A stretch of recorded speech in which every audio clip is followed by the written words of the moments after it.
बिस्मिल्लाहिर्रहमानिर्रहीम अस्सलामु अलैकुम रहमतुल्लाह। आखिरकार पीटीआई की जानिब से जो एहतजाज का सिलसिला है वो शुरू कर दिया गया है और उस सिलसिले में जो ट्रेलर है वो चला दिया गया। ये ट्रेलर चलाया गया, ये इस्लामाबाद के अंदर जो 2 रोज़ा कॉन्फ्रेंस हुई है, 2 रोज़ा कॉन्फ्रेंस जो कि एक होटल के अंदर एक कमरे के अंदर होनी थी, वो एक कमरे के अंदर होटल के अंदर होने वाली कॉन्फ्रेंस भी इस वक्त हुकूमत के लिए वबाल जान बन चुकी है। हुकूमत के लिए, हुकूमत के साथ साथ पूरे निज़ाम के लिए वो वबाल जान और दर्द सर बन चुकी है कि एक कॉन्फ्रेंस जो कि होटल के अंदर एक हॉल के अंदर होनी है, उसने भी पूरी की पूरी हुकूमत को हिला के रख दिया है, पूरे के पूरे निज़ाम को हिला के रख दिया है।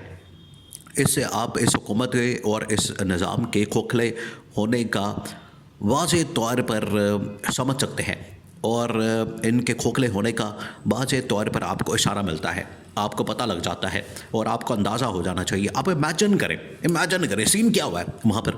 आप इमेजिन करें कि एक कॉन्फ्रेंस होनी है वहाँ पर जो कि 2-4 घंटे की, पहले दिन होनी है 2-4 घंटे की, अगले दिन होनी है, वहाँ पर लोगों ने आना है, तकरीर करनी है, तकरीर करके तो घर चले जाना है और उसमें अपोजिशन की तमाम जमातें मौजूद हैं जिसमें पीटीआई भी शामिल है, बाकी लोग भी शामिल हैं और अपोजिशन के तमाम रहनुमा वहाँ पर शामिल, बल्कि वहाँ पर जमीयत उलमा इस्लाम की नुमाइंदगी भी मौजूद थी। हालांकि वहाँ पर मौलाना फजल रहमान नहीं आए।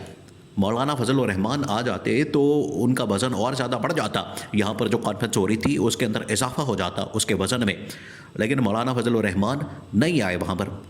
अब जो जितने वहाँ पर शुरका या रहनुमा या वहाँ पर कायदीन या वहाँ पर जो क़यादत मौजूद है, उसमें शाहिद खाकान अब्बासी से लेकर मुस्तफ़ा नवाज़ खोखर, मुफ्ती इस्माइल, फिर उसके बाद उसमें पीटीआई की पूरी लीडरशिप, जीडीए की जमातें और बाकी तमाम के तमाम लोग मौजूद थे, जो कि इस बात का सबूत है कि अपोजिशन एक प्लेटफॉर्म के ऊपर आ चुकी है। अच्छा, अब इससे बहुत सारे मैसेज जो है वो कन्वे कर दिए गए हैं गवर्नमेंट और इस्टेब्लिशमेंट को, और गवर्नमेंट और इस्टेब्लिशमेंट ने भी अपनी हिकमत अमली वाज़े कर दी है। यहाँ से आपको दोनों के दरमियान इस वक्त आगे क्लैश नज़र आ रहा है, आगे क्लैश नज़र आ रहा है, आगे हालात ठीक नज़र नहीं आ रहे, क्योंकि इमरान खान और पीटीआई तो इस बात का ऐलान कर चुके हैं कि हमने तो एहतजाज करना है, हमने अब पीछे नहीं हटना, एहतजाज तो हम करके रहेंगे। तो उनकी जानिब से जो एहतजाज का ऐलान किया गया है वो तो बड़ा वाज़ेह है, वो तो बड़ा क्लियर है, लेकिन अब गवर्नमेंट और इस्टेब्लिशमेंट की जो पॉलिसी है उसका भी अंदाज़ा हो गया, उसका भी पता चल गया कि वो ज़रूर रुकावटें पैदा करेंगे, खलल डालेंगे और मसाइल पैदा करेंगे जिसकी वजह से आगे क्लैश होगा। अब हुआ क्या? हुआ ये है कि 2 रोज़ा कॉन्फ्रेंस जो है वो मुनक्किद की जाती है इस्लामाबाद में एक लेजेंड होटल के अंदर। वैसे ये लेजेंड होटल के अंदर इन लेजेंड्स ने कॉन्फ्रेंस किया है, ये लेजेंड्स थे जो वहाँ पर मौजूद है और ये सारा कुछ किसके कहने पर हो रहा था, आपने ये बात भी ज़हन में रखनी, सारा कुछ हो रहा था इमरान खान की इंस्ट्रक्शन के मुताबिक, इमरान खान की हिदायत के मुताबिक। इमरान खान ने इंस्ट्रक्शन दी थी, इमरान खान ने कहा था कि आपने लेजेंड होटल के अंदर या इस्लामाबाद के अंदर एक कॉन्फ्रेंस करनी है और कॉन्फ्रेंस के अंदर आपने तमाम अपोजिशन की जमातों को इकट्ठा करना है, उनको एक प्लेटफॉर्म के ऊपर लेकर आना है और उनको 1 पेज पर लाना है। तो इमरान खान ने 2-3 जो स्ट्रैटेजी बताई थी, इमरान खान ने जो मुकम्मल एक स्ट्रैटेजी पैकेज के शक्ल में जो इस पीटीआई को, अपनी पार्टी को दिया था, उसमें अवामी एहतजाज, अपोजिशन को इकट्ठा करना, ये पार्लियामेंट के अंदर एहतजाज करना, यह शामिल था। तो उस सिलसिले में अब काम शुरू हो गया। सबसे पहले अपोजिशन को एक पेज पर लाना मकसद था, उस मकसद के लिए इन्होंने वहाँ पर एक कॉन्फ्रेंस की। अब कॉन्फ्रेंस के अंदर, कॉन्फ्रेंस का पहले थोड़ा सा अहवाल सुन लें। कॉन्फ्रेंस के अंदर तमाम के तमाम लोगों ने जो बातें की, जो तकरीरें की, उसका खुलासा और उसकी जो समरी है वो एक ही है। उसके अंदर एक ही बात हो रही थी, वो 4-5 चीज़ें जो कि इमरान खान भी बयान करता है, पीटीआई वाले भी बयान करते हैं, अपोजिशन भी अब इसके ऊपर इकट्ठी हो चुकी है। इमरान खान तो खैर पहले दिन से यह बात कर रहा है। वो 4-5-6 चीज़ें हैं, 5-6 चीज़ें हैं। उसके अंदर पहली बात यह कि 8 फरवरी के इंतखाबात को मानने से तमाम सियासी जमातों ने इनकार कर दिया, वहाँ पर रुकावटें पैदा की गई, वहाँ पर खलल डाला गया। दूसरे दिन जो है ताले लगा दिए गए, वहाँ पर लोग खिड़कियाँ छलांगे मार रहे हैं, फलांग रहे हैं, टाप के जा रहे हैं, जंगले टाप के जा रहे हैं। अंदर वो पहुँच गए, अंदर पहुँच कर बाद में उन्होंने कॉन्फ्रेंस वगैरह कर ली या प्रेस कॉन्फ्रेंस कर ली या मीडिया के सामने बात कर ली। हॉल के अंदर नहीं जाने दिया क्योंकि ताले लग गए, इंटरनेट बंद कर दिया, वहाँ पर होटल बंद कर दिया, दरवाजे बंद कर दिए, इस वजह से वो तो पॉसिबल नहीं हो सका। लेकिन लॉबी के अंदर पहुँच उन्होंने जो प्रेस कॉन्फ्रेंस करके फिर वहीं पर बैठ कर उन्होंने जो एलामिया जारी कर दिया और एलामिया के अंदर जो 5-6 चीज़ें, उनमें से पहली बात यह कि 8 फरवरी के इंतखाबात को मानने से तमाम सियासी जमातों ने अब इनकार कर दिया। पहले तो ये बात की जा रही थी पीटीआई की जानिब से या इमरान खान की जानिब से, वो इससे इनकार कर रहे थे और इसको मानने से इनकारी थे, किसी सूरत भी इसको एक्सेप्ट करने के लिए तैयार नहीं थे।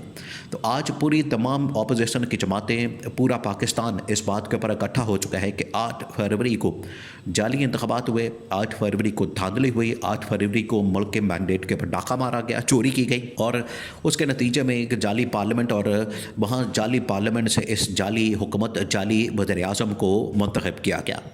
तो इस बात के ऊपर, इस पॉइंट के ऊपर तो अब ये आ चुके हैं, जो कि इमरान खान का पहले दिन से नुक्ता नज़र था, इमरान खान का पहले दिन से ये कहना था, अब उसके ऊपर पूरी अपोजिशन इकट्ठी हो चुकी है। तो पहला उनकी जानिब से ये नुक्ता। दूसरा फिर उनकी जानिब से बात की गई कि मुल्क के अंदर ना सिर्फ पिछले 1 साल से बल्कि पिछले 2.5 साल से इंतकामी कार्रवाइयों का सिलसिला जारी है।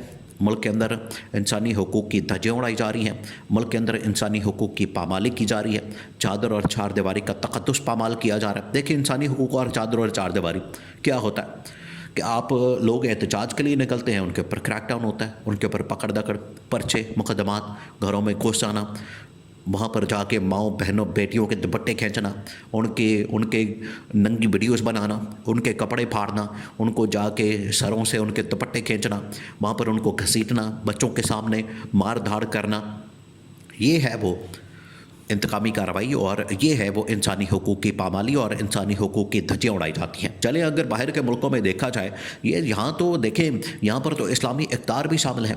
यहाँ तो इस्लाम का निज़ाम, इस्लाम जो है हमें इस तरह की इक़्तिदार तो नहीं बताता या इस तरह की अखलाकियात तो नहीं बताता। यहाँ की तो इक़्तिदार ही बिल्कुल मुख्तलिफ है।